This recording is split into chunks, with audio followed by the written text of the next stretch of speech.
Welcome, everyone. Are you ready for something completely different? This is very different. Thank you, everyone, for joining. Vinod, Ben, Zoe, John. Thank you. You're looking at the creme de la creme when it comes to YouTube content creators on the family and learning side here. Very happy to welcome you all today to join this discussion, and it's a conversation, really. We're seeing some amazing changes happening right now when it comes to production, content, engaging of audiences, and where they're engaging. And a lot of this, of course, is occurring across digital platforms, and YouTube being obviously one of the main ones there. I'd like to talk to John about this whole shift that seems to be occurring. And with your wealth of experience in this industry, I think some of your insights will be very advantage to the some of those in the audience here. You know, when we initially spoke, now John, you're with One Animation and Oddbods. Maybe I'll let you introduce that first before we get right into it. But would you give us a little bit of an overview of what One Animation is? Well, I come from the prehistoric age of animation when we did drawn animation that was then photographed with a rostrum camera and painted on cells. And so I've seen a lot of seismic events during my career. Now I'm sort of an example of an animation practitioner who's been dragged into this new age and having to respond to it. And I think One Animation is doing that now. We produce Oddbods, we produce other series as well, but we were very much created to develop series for broadcast, traditional broadcasters. And now, of course, we are looking at our YouTube strategy and how that is going to become a much more significant part of our business model. And you're based in Singapore, so you're in Region 2 as well, so you're kind of a homegrown as well. So let's talk about that. When we first initially spoke, you compared in some ways what is happening today on YouTube to what you saw during the early days of Pixar and Disney and such too as well. Like looking back 20 years ago, 30 years ago. Could you expand on that? Are we at kind of an inflection point? I think we are at an inflection point, and I think the comparison I was making is that the arrival of Pixar and their success with Toy Story was a seismic shift in the animation industry, but it was a shift really in terms of content and production methods, and it was the third big resurgence of animation after the Walt Disney early successes and then the renaissance of the Walt Disney Company. And then Pixar was a resurgence that redefined what animation was and who would watch it. And each time we have a resurgence, we think that we now know what animation is. We think we know what the audience is and what types of stories we should be telling. What's happened with YouTube is there's this new seismic shift, but it's a shift in consumer habits and the way that what we make is watched by audiences all around the world, and then the knock-on effect or the return of that onto us, how we produce it and what sort of content we should be making. And it has been an extraordinary change that, for example, One Animation is almost like a microcosm of that change because, as I said, we were set up to make broadcast content. We were working with broadcasters. We were dependent on their scheduling of our shows. And now, almost by accident, we suddenly discover that we're very popular on YouTube. Yeah. I mean, for a broadcast studio, approaching 1 million subscribers to us is a big deal. And it opens our eyes to, oh, this is part of our business model, and this is what we should be catering to.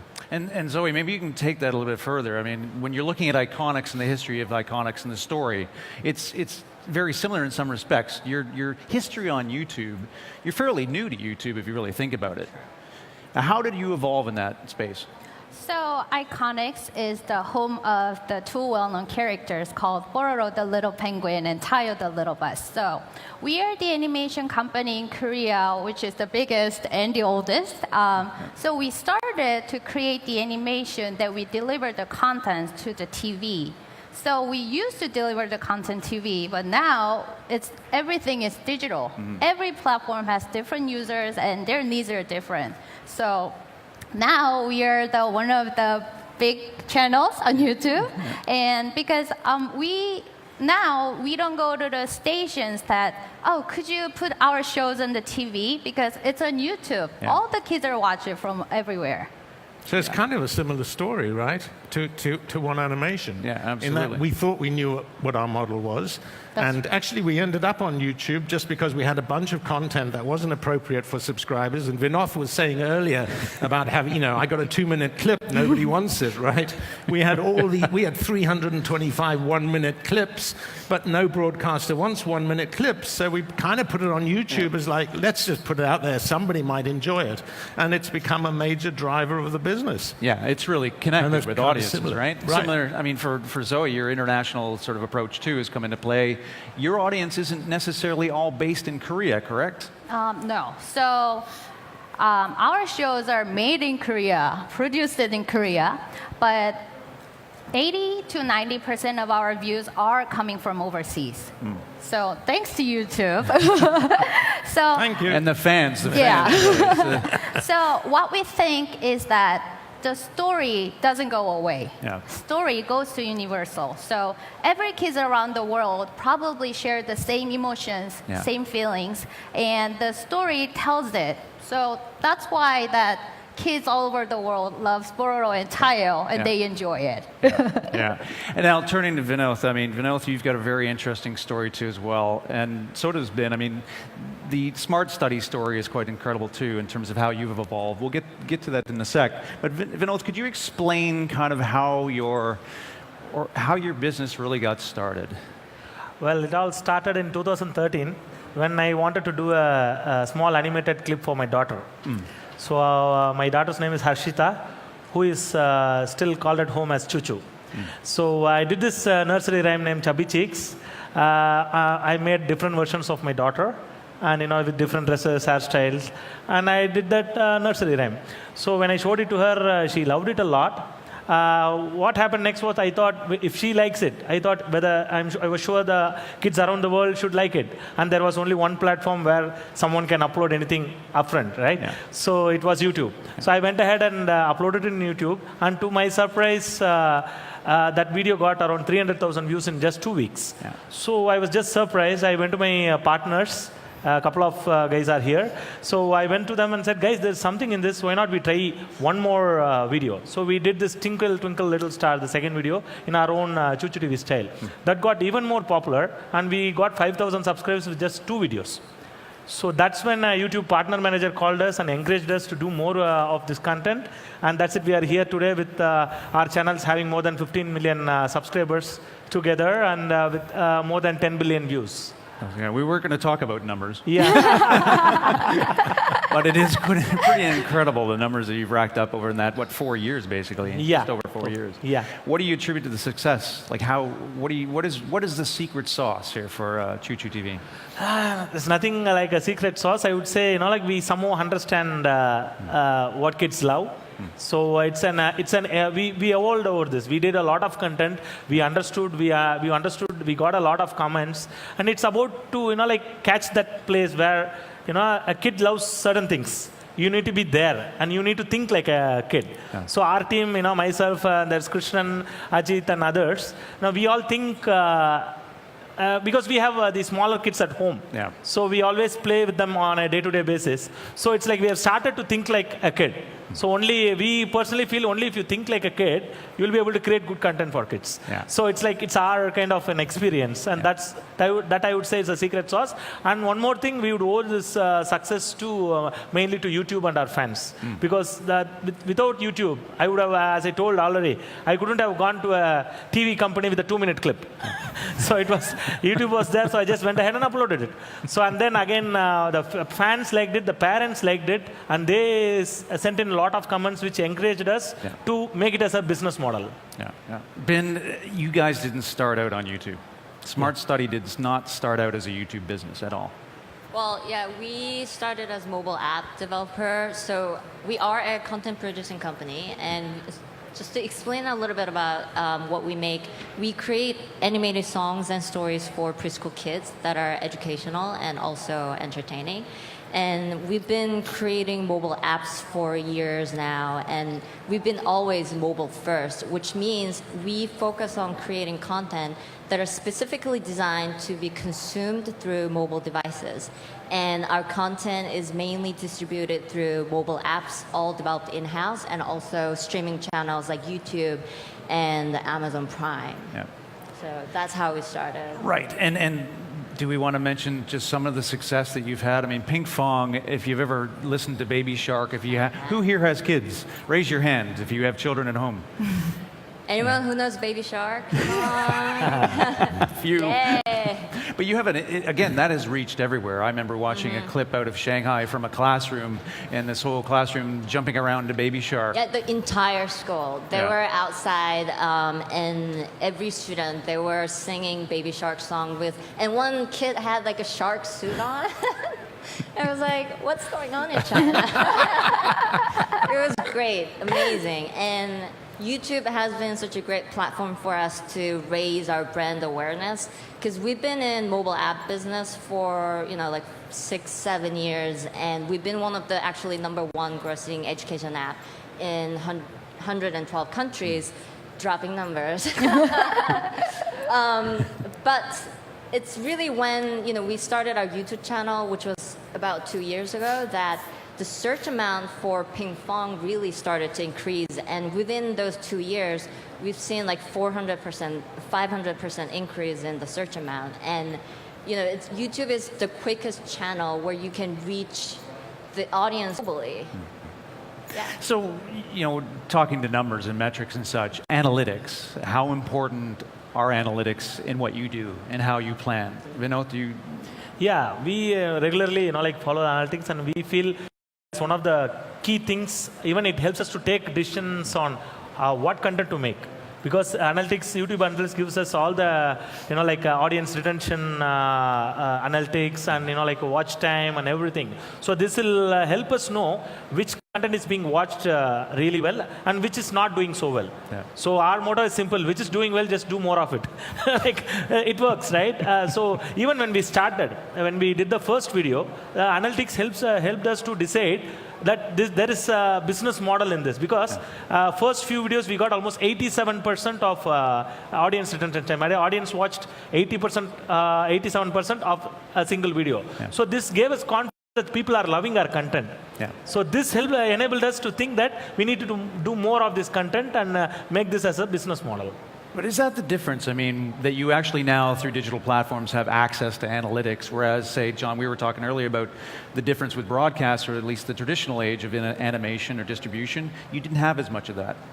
Right. Well, the broadcasters, of course, did their own analytics, and in all good faith, because they're trying to make your show successful, along with all the other shows they have. But you do feel removed from that, because you are not really party to that. So you will get some feedback that people think your series is too dark, or it might be a little old for the demographic. Right? But you don't really get detailed information about the habits of your audience, when they like to watch, who they like in your show specifically. Do the girls like somebody different to who the boys like? Do the younger children like somebody that the older children don't like, or prefer a different character? You don't get that level of granularity, and I think that's really helping creators now to deliver what people want. Yeah.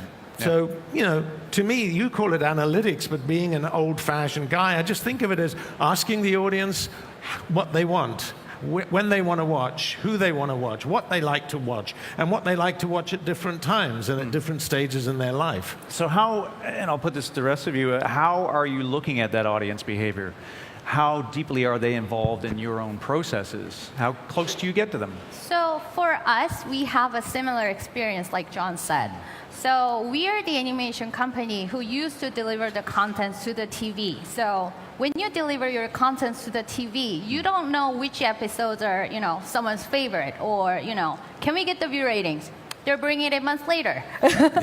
So we don't know. So what we love about YouTube Analytics is that you get every data that you want from every single minute from all over the world.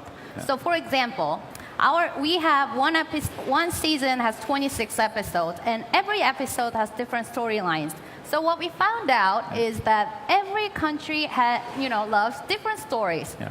For example, in America, they love the story about mommies and babies. And in Hong Kong, they like the shows about fire truck, the excavator, some are strong. So what's the most important change for us as a traditional animation studio, that YouTube data changed our production system. So it gives us we call it feedback. We don't call it data in our company, because we get the feedback and now we put the feedbacks into our content. Yeah. So it's very instant, it's very fast, but it's very true. Yeah. And you find the same, Ben? We call it data. Yeah. We call it data. we call it our kids' minds and thoughts. Yeah, it also helps you to, as she said, it also helps you to target demographics. I mean, like different geography. Yeah. Recently, what happened is we launched a comedy show named QTNs in our channel, English channel. We started getting a lot of views from Mexico. Yeah. So what we did was, more than our number one audience is from the US, but this one got more views from Mexico. So what we did was we immediately translated that into a Spanish version and uploaded into our Spanish channel. And it got 5 to 7 times more views than the English. We don't know why, but that worked. Well, yeah, that's it. Ben, what works, what doesn't? Do you experiment a lot too as well? So, because we were born, on mobile platform. We've been studying data from the beginning. It's second nature for us. So when we were first beginning, right now we create a lot of 1-minute songs, but back then we weren't making 1-minute songs that we make now. We experiment with a lot of different types of content, like longer stories that focuses more heavily on education. But our data told us that our users actually like short songs. So we stuck with that, and it just exploded. But there is still we study our users, we study their data, but it doesn't always dictate what we make though, because we have an obligation. It's not always about getting the highest views, and we have an obligation to create quality educational content for kids. So you don't want to make content that's super educational that no one watches, but also you don't want to make content that doesn't give anything positive to kids. Yeah. So it's all about balancing, and you just have to create. That leads to a good point. Is where are you innovating then? So what other formats are you looking at, and how do you know what's going to work or not? So, YouTube platform is a very social platform, and I feel like we haven't really explored the engagement and interaction with our users yet. So we're trying to, expand our content to include puppets, 3D animation, and also have our character, Ping Fong, talk directly to the viewers and try to, make them more engaged. Yeah. And Zoe, you're looking at AR? Yes, we are. So, as I keep saying, we're the 3D animation company. So as you know, it takes a lot of money and time to create 3D animations. So for one season, we have 26 episodes that it takes about 2 years to produce. So and YouTube is instant platform that you need to keep communicate with your fans, audiences. So it was hard for us to, create the content every single week. So we've tried, like Ping Fong said, we've tried clay, we've tried 2D, we've tried flashes, and we also tried the costume play. Kids still love it, but we still felt something was missing. So what we came up is the AR, augmented reality. And what's the best thing about the AR is that you can create the motions at first, a lot of them. Then later, you can create the content with a different background very fast and very easily. So we started the content called My Friend Bororo. So Bororo is always on the content, but he comes out from the content and be your real friend in the real world. So kids get really excited. Oh, now I have Bororo in my hand. So he eats the vegetables for you, he does homework for you, but he gets in trouble. So you have to tell your parents, just like little brother, oh, I just did it.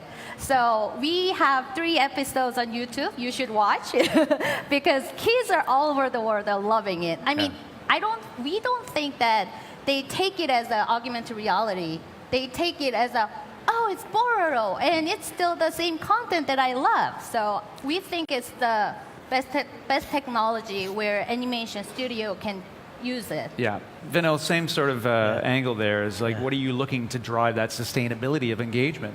Yeah, we are trying different formats. So we have our main channel with these songs. Then we have started some comedy shows, some learning stuff as well. Yeah. Now we are planning to go into the episodic nature of the broadcast kind for YouTube. Yeah. So done for YouTube.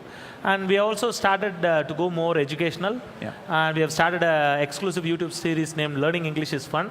It's just 4 episodes which are out, and that's crossed more than 10 million views. Again, not numbers, but I just want to give an. So we want to try different formats in the content, as well as we are also planning to do the LNM. Yeah. So wherein that's where next thing. So we want to do a lot of toys and other games with our characters. So that's it. So do a lot of content and jump into LNM. And more importantly, we are going into games. So as said, we are also trying some experiments to do some AR kind of games to engage with our fans, and also some educational games. So what would your advice be for someone who is setting up a business? Maybe they're already in an animation studio, maybe there's someone toiling at home. What would you give them in terms of advice looking at YouTube? I would say, be yourself. So first, do a good content, what you feel is good, and do not copy others. It's not like I might be blunt. I'm just everyone has that individual creativity. So you do something with that. Yeah. You be unique. People will come to you. So on the content wise, do that, and on the other side also, learn a lot from the other creators. Yeah. So how they have done, what they are doing, and understand the industry. There's YouTube, now YouTube Kids, then YouTube Red and everything. All these new platforms are coming in. So understand the industry and try to have your content in every platform out there. Yeah. So that way, that's the way to go for me. Bin, what's your advice? Well, I mean, stay positive. Everything he said is absolutely right. But, I mean, I feel like the door is getting a little bit smaller now. It's getting really crowded, and you have to really dedicate yourself to, successfully. You good? Be one of us. And I was looking at the time, we're over time. Operate YouTube channel, without good marketing strategy, it's really hard to, really boost your channel these days. I feel like I'm being, talking all the hard stuff about YouTube, but you need to know this before you get into it.